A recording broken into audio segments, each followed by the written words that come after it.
कर्मों की आवाज, याद रखिएगा, कर्मों की आवाज सदैव शब्दों से ऊंची होती है। गुड इवनिंग, मैं हूं भानु भदौरिया और हम देख रहे हैं अपना प्यारा चैनल कोरोना फिजिक्स। आज हम लोग पढ़ेंगे एक नया टॉपिक जिसका नाम है करंट इलेक्ट्रिसिटी। तो जल्दी से हेडिंग लगाइए, करंट इलेक्ट्रिसिटी।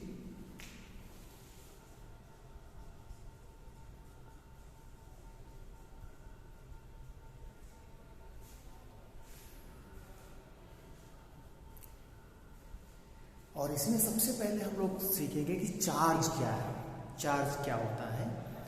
तो चार्ज क्या है आप याद रखिएगा, चार्ज एक इंट्रिंसिक प्रॉपर्टी ऑफ मैटर है। इंट्रिंसिक प्रॉपर्टी का मतलब है जिसे किसी और प्रॉपर्टी के टर्म में रिप्रेजेंट ना किया जा सके। यानी चार्ज क्या है, चार्ज आपका क्या है, इंट्रिंसिक प्रॉपर्टी है, intrinsic property of matter. Intrinsic property means जिसे किसी और प्रॉपर्टी के टर्म में रिप्रेजेंट ना किया जा सके। जैसे मान लीजिए मोमेंटम है या आपको क्या नाम है, प्रेशर है, तो प्रेशर को हम रिप्रेजेंट कर सकते हैं फोर्स अपॉन एरिया, या हम रिप्रेजेंट कर सकते हैं momentum transfer per unit time per unit area. Charge को हम किसी और प्रॉपर्टी के टर्म में रिप्रेजेंट नहीं कर पाएंगे। यानी चार्ज कैसी है, मैटर की इंट्रिंसिक प्रॉपर्टी है। चार्ज स्केलर क्वांटिटी होती है। चार्ज कैसी है आपकी, स्केलर क्वांटिटी होती है। चार्ज का सिंबल क्या होता है, सिंबल कैपिटल क्यू या स्मॉल क्यू से रिप्रेजेंट करते हैं। यानी इसका जो सिंबल है, सिंबल क्या है, कैपिटल क्यू या स्मॉल क्यू से रिप्रेजेंट करते हैं। ठीक है। चार्ज की जो एसआई यूनिट है वो क्या है, कूलाम है। चार्ज की एसआई यूनिट जो है वो क्या है, कूलाम। ठीक है, नोट कर लीजिए ये बातें। और चार्ज को मेजर किससे करते हैं, चार्ज को किससे मेजर करते हैं, इलेक्ट्रोस्कोप। ठीक है, यानी जो इंस्ट्रूमेंट होता है जिससे चार्ज को मेजर करते हैं उसको बोलते हैं इलेक्ट्रोस्कोप। इंस्ट्रूमेंट जो है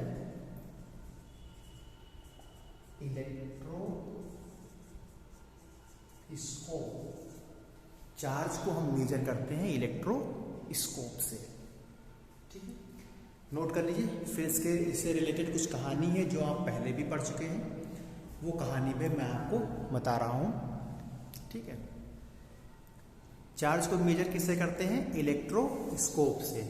क्वेश्चन आता है वनडे एग्जाम में कि वो इंस्ट्रूमेंट कौन सा है जिससे चार्ज को मेजर करते हैं, तो वो इंस्ट्रूमेंट कौन सा है, नोट कर लीजिए कौन सा है, इलेक्ट्रोस्कोप। एसआई यूनिट क्या होती है चार्ज की, कूलाम। चार्ज को रिप्रेजेंट कैसे करते हैं, सिंबल क्या है चार्ज का, चार्ज कैसी क्वांटिटी है, चार्ज का मतलब क्या है। ठीक है, और एक चीज़ और ख़ास बात है कि चार्ज जो है वो 2 टाइप्स का होता है। ठीक है, एक और इसी में प्रॉपर्टी चार्ज क्या है, चार्ज क्या होता है, 2 टाइप्स का होता है, एक पॉजिटिव और एक नेगेटिव। ठीक है, चार्ज पर मोशन का कोई इफेक्ट नहीं पड़ता है, ये बात भी आप नोट रखिएगा। ठीक है, चार्ज रिमेन्स अनअफेक्टेड। ठीक है, जैसे किसी फ्रेम में चार्ज रखा है और उस फ्रेम को क्या है, मोशन में ले जाए, यानी वो फ्रेम मूविंग फ्रेम है या वो फ्रेम क्या है, मोशन में आ जाए, तो चार्ज का अमाउंट जितना रेस्ट फ्रेम में था वही अमाउंट रहेगा मूविंग फ्रेम में। यानी मोशन का चार्ज पर कोई फर्क नहीं पड़ता है। एक चीज़ और यहाँ करिएगा, जो लाइक चार्जेस हैं, यानी एक जैसे चार्जेस जैसे प्लस प्लस या माइनस माइनस, तो जो लाइक चार्जेस होते हैं वो रिपेल करते हैं एक दूसरे को, और जो अनलाइक चार्जेस होते हैं वो अट्रैक्ट करते हैं। तो ये भी नोट कर लीजिए, like charges repels each other और अनलाइक चार्जेस अट्रैक्ट्स। यानी यहाँ लिख रहे हैं लाइक चार्जेस रिपेल्स और अनलाइक चार्जेस या अनलाइक चार्ज क्या करते हैं, अट्रैक्ट करते हैं। लाइक चार्जेस क्या करते हैं, रिपेल करते हैं, और अनलाइक चार्ज क्या करते हैं, अट्रैक्ट करते हैं। ठीक है, नोट कर लीजिएगा ये बातें।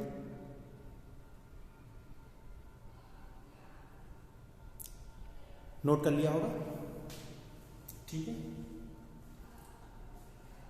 अब देखिएगा कि चार्जेस की कुछ कहानी है। जब कहानी क्या है उसमें इससे भी वन डे कंपटीशन में आपका कुछ पूछ लिया जाता है कि सबसे पहले जो थे थेल्स, यूनान के एक फिलोसफर थे थेल्स, उन्होंने एम्बर मटेरियल को वूलन क्लॉथ से रब किया और ये देखा कि उसमें एक प्रॉपर्टी आ जाती है कि वह लाइट ऑब्जेक्ट जैसे फीदर्स, जो चिड़ियों के पंख होते हैं, ड्राई हेयर्स और जो कागज के टुकड़े हैं उनको अट्रैक्ट करने लगता है।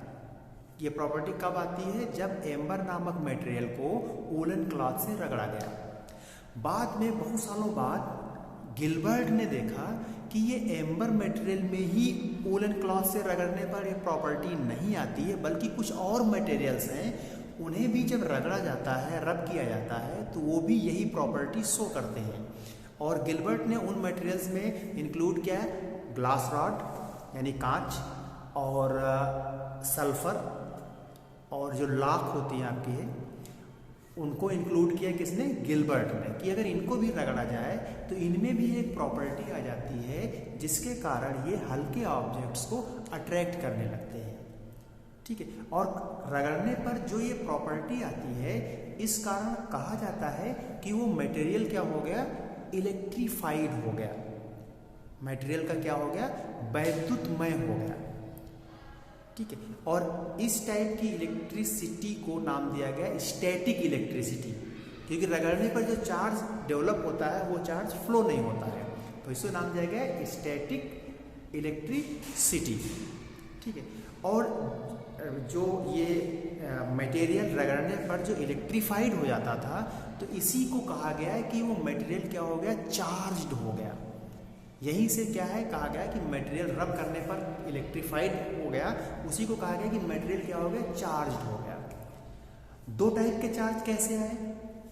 ये देखा गया कि जब ग्लास रॉड को सिल्क क्लॉथ से रब करके एक मासलेस थ्रेड से हैंग कर दिया जाता है और उसके नज़दीक एक दूसरी ग्लास रॉड को सिल्क क्लॉथ से रब करके लाया गया, तो ये देखा गया कि जो हैंग्ड ग्लास रॉड थी वो दूर जाती है।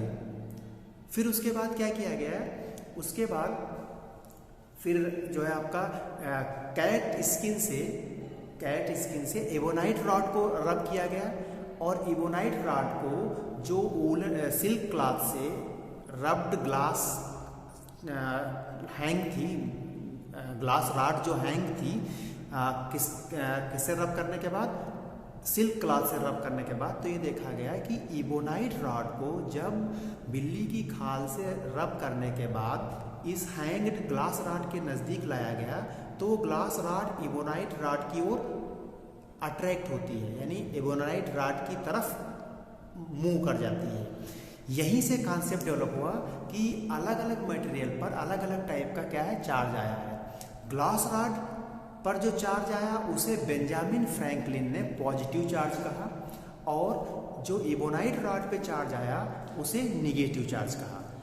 चार्जेस की जो चॉइस थी ये क्वाइट आर्बिट्रेरी है, यानी जो बेंजामिन फ्रैंकलिन थे उन्होंने जिस पे मान लिया पॉजिटिव, उस पे आज भी पॉजिटिव लिया जाता है, और जिस पे निगेटिव एज्यूम कर लिया उसी को निगेटिव माना जाता है। लेकिन ये उल्टा भी कर सकते थे। जो ये रगड़ने के कारण ये चार्ज आने की प्रक्रिया है, इसका मॉडर्न कॉन्सेप्ट ये है कि जो मटेरियल है वो एटम्स से मिलकर बना होता है, और एटम्स में क्या होते हैं? पॉजिटिवली चार्ज न्यूक्लियस होता है, उसके अराउंड डिफरेंट ऑर्बिट्स में इलेक्ट्रॉन चार्ज रिवॉल्व करते हैं, और इलेक्ट्रॉन कैसे चार्ज माने जाते हैं? Negatively charge. जो एटम न्यूक्लियस के जो इलेक्ट्रॉन न्यूक्लियस के नियरेस्ट ऑर्बिट में रिवॉल्व करता है, उस पर न्यूक्लियस का अट्रैक्शन सबसे ज़्यादा होता है। जैसे जैसे न्यूक्लियस से हम बाहर जाते हैं, इलेक्ट्रॉन पर न्यूक्लियस का अट्रैक्शन घटता जाता है। और जब हम रगड़ते हैं ऑब्जेक्ट्स को, तो जो आउटर मोस्ट सेल का इलेक्ट्रॉन है, जिसको हम वैलेंस इलेक्ट्रॉन कहते हैं, रगड़ने के कारण उसको इतनी एनर्जी मिल जाती है कि वो न्यूक्लियस से न्यूक्लियस के अट्रैक्शन से फ्री हो जाता है। और जब भी किसी एटम से इलेक्ट्रॉन निकल जाता है तो उस एटम पर ओवरऑल चार्ज पॉजिटिव आ जाता है, और जब भी किसी एटम पर इलेक्ट्रॉन पहुंचता है तो उस एटम पर ओवरऑल चार्ज नेगेटिव आ जाता है। यानी ग्लास रॉड को पॉजिटिवली चार्ज लिया गया था। इसका मतलब ये है कि जब ग्लास रॉड को सिल्क क्लॉथ से रगड़ा गया तो ग्लास रॉड के इलेक्ट्रॉन सिल्क क्लॉथ पर चले गए, जिसके कारण ग्लास रॉड पर ओवरऑल पॉजिटिव चार्ज आ गया। इबोनाइट रॉड को फर से या बिल्ली की खाल से रगड़ने पर उसे निगेटिव माना गया। इसका मतलब ये हुआ कि जब इबोनाइट रॉड को फर या बिल्ली की खाल से रगड़ा जाता है तो कुछ इलेक्ट्रॉन इबोनाइट रॉड पर आ जाते हैं, इसलिए उसका ओवरऑल चार्ज क्या हो जाता है, निगेटिव माना गया है। यानी डिफिशियंसी ऑफ इलेक्ट्रॉन्स, नोट कर लीजिएगा, deficiency of electrons means positively charged material, और efficiency of electrons means negatively charged material. ये बातें नोट कर लीजिए, जल्दी से नोट करिए, नोट करते रहिएगा, नोट्स बनाते रहिएगा, ठीक है।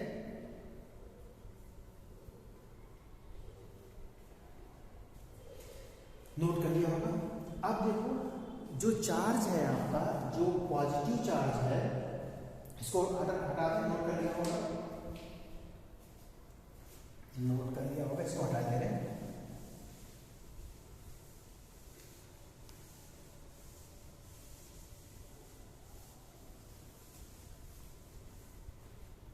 जो चार्ज होता है,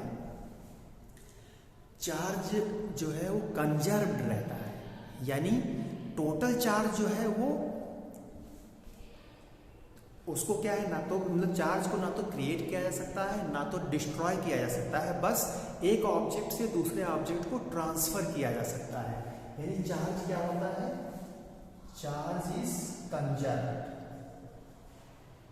ठीक है, चार्ज इज कंजर्व्ड, यानी it can neither be created not destroyed but can be transferred from one object to other object. जैसे मान लीजिए हमारे पास ये डब्बा है, इसमें +5 है, -10 है, -9 है, और हमने क्या किया, इस डिब्बे को पलट दिया, हिलाया, और अब हमने कहा हमारे पास जो चार्ज हमें दिख रहा है +4 है, -3 है और एक Q चार्ज।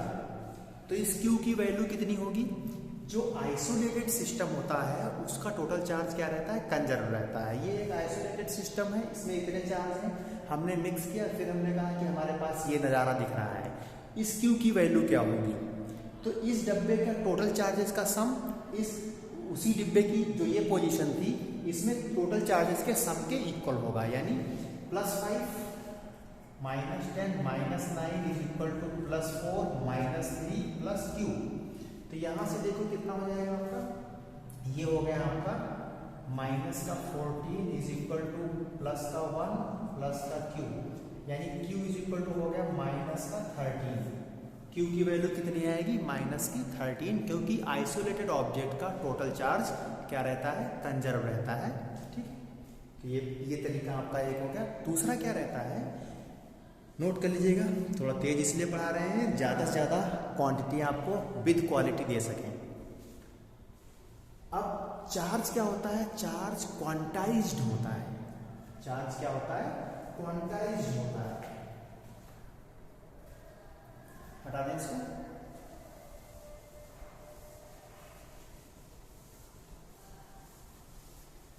और जिन लोगों ने सब्सक्राइब नहीं किया, अच्छा लगे तो सब्सक्राइब कर लीजिए, शेयर कर दीजिए फ्रेंड्स के साथ अपने, जिससे कि जो भी तैयारी कर रहे हैं, प्रिपरेशन कर रहे हैं वनडे एग्जाम्स की, उनको जनरल साइंस का फिजिक्स पार्ट पूरा हम यहाँ पे डिस्कस करेंगे, ठीक है, 1 by 1। अब देखो चार्ज क्या होता है, क्वांटाइज्ड रहता है, चार्ज इज क्वांटाइज्ड,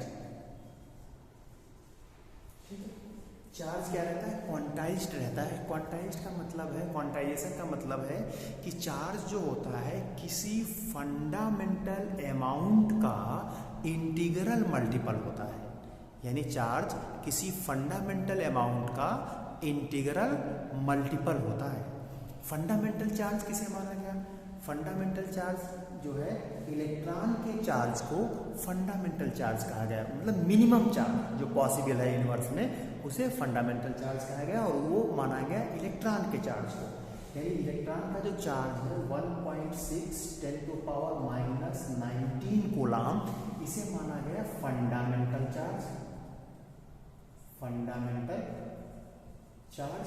और किसी भी ऑब्जेक्ट पर जो चार्ज का अमाउंट होगा वो इसी फंडामेंटल चार्ज का इंटीग्रल मल्टीपल होगा, इसी फंडामेंटल चार्ज का इंटीग्रल मल्टीपल होगा।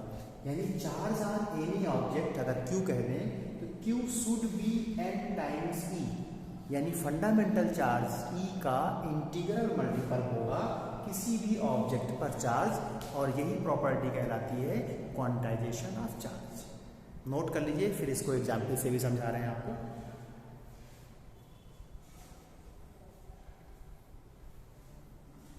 जैसे मान लीजिए आपसे कोई कह दे कि क्या किसी ऑब्जेक्ट को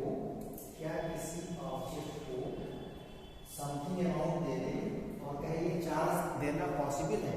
जैसे मान लीजिए आपसे पूछ लिया है क्वेश्चन में कि 8 × 10⁻⁻18 कूलाम, इतना चार्ज क्या किसी ऑब्जेक्ट को दिया जा सकता है? तो ये हम कैसे कंफर्म करेंगे कि दिया जा सकता है कि नहीं दिया जा सकता है? तो जब भी इस टाइप के क्वेश्चन आए आप हमेशा कौन सा फार्मूला लगाएंगे, कौन सी ट्यूबलाइट आपके दिमाग में जलेगी? क्वांटाइजेशन ऑफ चार्ज, यानी Q = NE। Q को जो अमाउंट दिया है उससे रिप्लेस करेंगे, E इलेक्ट्रॉन का चार्ज यानी फंडामेंटल चार्ज जिसका अमाउंट कितना है, दिस मच। और ऐसा करने पर अगर n की वैल्यू इंटीजर आ जाए, मतलब 1 2 3 50 100, n की वैल्यू अगर इंटीजर आ जाए तो जो भी अमाउंट दिया होगा वो किसी ऑब्जेक्ट को दिया जा सकता है। और अगर n की वैल्यू इंटीजर ना आए, जैसे 1/2 आ जाए, 0.9 आ जाए, तो गिवन चार्ज किसी ऑब्जेक्ट को नहीं प्रोवाइड किया जा सकता। क्यों? क्योंकि चार्ज कैसा रहता है, क्वांटाइज्ड रहता है, यानी किसी भी ऑब्जेक्ट पर चार्ज फंडामेंटल ऑब्जेक्ट का इंटीग्रल मल्टीपल होता है। क्योंकि मॉडर्न कॉन्सेप्ट में क्या था, इलेक्ट्रॉनों की इफिशिएंसी या डिफिशिएंसी ही प्लस और माइनस चार्ज के लिए रिस्पॉन्सिबल होती है। तो इलेक्ट्रॉन जो ट्रांसफर होंगे वो पूर्ण रूप से ट्रांसफर होंगे। ये नहीं होगा कि आधा इलेक्ट्रॉन ट्रांसफर हो गया और आधा इलेक्ट्रॉन उसी ऑब्जेक्ट में रह गया जहां से दूसरे पे ट्रांसफर हुआ, या पौना ट्रांसफर हो गया और बाकी बचा रह गया, ऐसा नहीं होगा।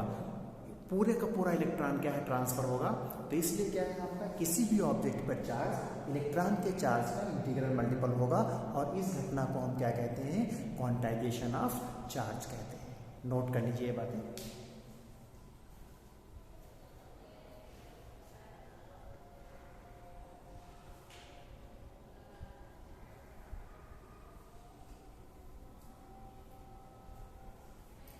अब देखो, कभी कभी पूछ लिया जाता है कि किसी भी ऑब्जेक्ट को हम चार्ज कैसे दे सकते हैं। तो किसी भी ऑब्जेक्ट को चार्ज हम प्रोवाइड कर सकते हैं बाय कंडक्शन। जैसे एक चार्ज मटेरियल है, चार्ज मेटल है, दूसरा क्या है, मेटल, इसके कांटेक्ट में रख दें तो कंडक्ट करके चार्ज क्या है, दूसरे में भी पहुंच जाएगा। दूसरा तरीका हो सकता है बाय इंडक्शन। ठीक है, एक चार्ज मटेरियल रखा हुआ है, दूसरा यहाँ पे क्या है, इसके नज़दीक में रख दें तो इंड्यूस होकर के अपोजिट नेचर का चार्ज यहाँ आ जाएगा। तीसरा हो सकता है बाय फ्रिक्शन, यानी बाय रबिंग। तो तीन तरीके से हम क्या है, किसी भी ऑब्जेक्ट को चार्ज प्रोवाइड कर सकते हैं, bye conduction, by induction and by friction या बाय रबिंग। ठीक है, नोट्स बनाते चलिए, नोट्स बनाते रहिएगा। ठीक है,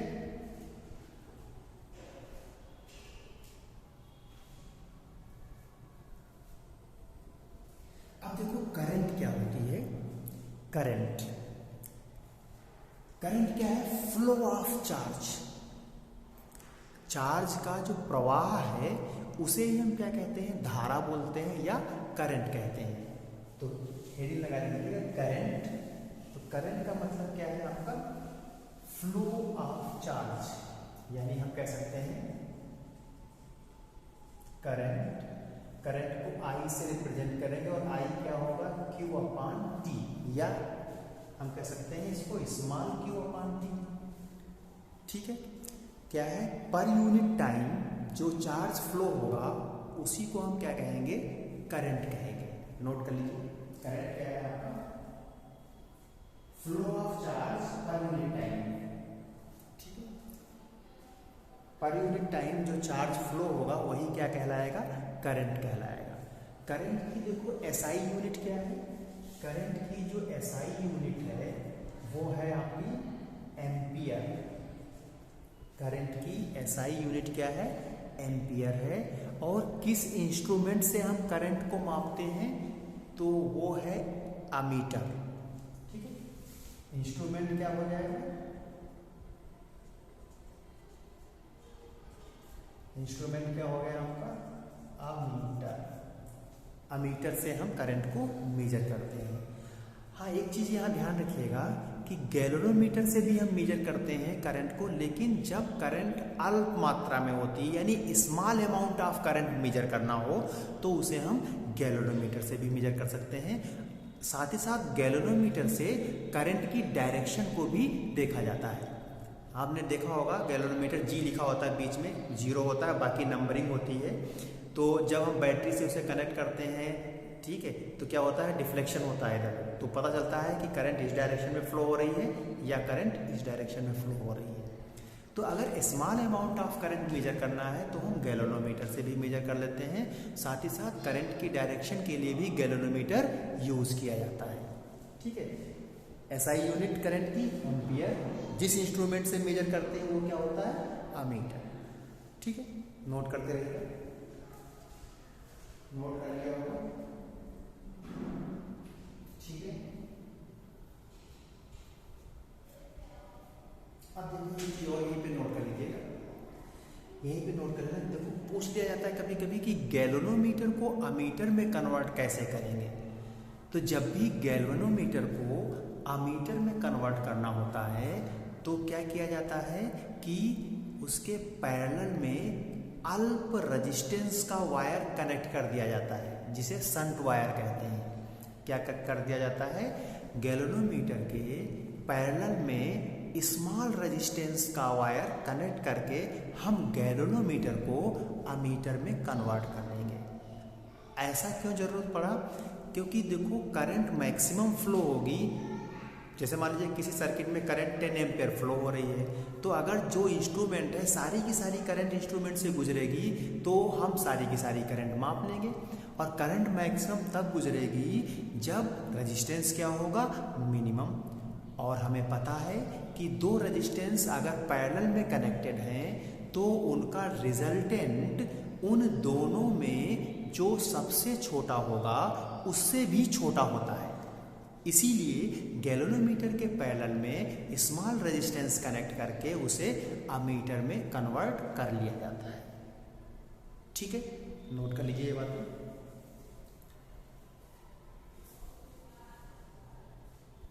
ठीक है, नोट कर लिया होगा।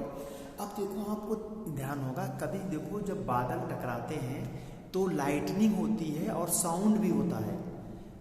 तो क्या आपसे पूछा जाता है कि साउंड पहले सुनाई देता है हमें या लाइटनिंग पहले दिखाई देती है। तो जब भी क्या है आपका, और ये भी पूछा जाता है कि जब बादल टकराते हैं तो लाइटनिंग क्यों होती है। तो सबसे पहले बेंजामिन फ्रैंकलिन ने बताया था, किसने बताया था, बेंजामिन फ्रैंकलिन ने बताया था कि जब अपोजिट चार्ज वाले बादल टकराते हैं तो लाइटनिंग होती है और ठंडक यानी आवाज़ भी होती है।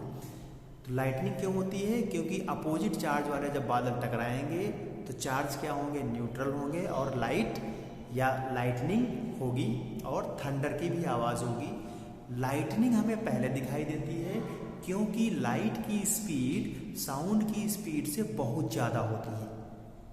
तो जब भी लाइटनिंग और थंडर होते हैं तो लाइटनिंग हमें पहले दिखाई देती है, थंडर हमें बाद में सुनाई देता है। यानी चमक हमें पहले दिखाई देती है और गरज हमें बाद में सुनाई देती है, क्योंकि लाइट की स्पीड साउंड की स्पीड से बहुत ज़्यादा होती है। और किसने सबसे पहले बताया था कि जब अपोजिट नेचर के बादल अपोजिटली चार्ज बादल टकराते हैं तो लाइटनिंग होती है। ये सबसे पहले किसने बताया था, बेंजामिन फ्रैंकलिन ने बताया था। ठीक है, ये नोट कर लीजिएगा, नोट करते रहिए सारी बातें।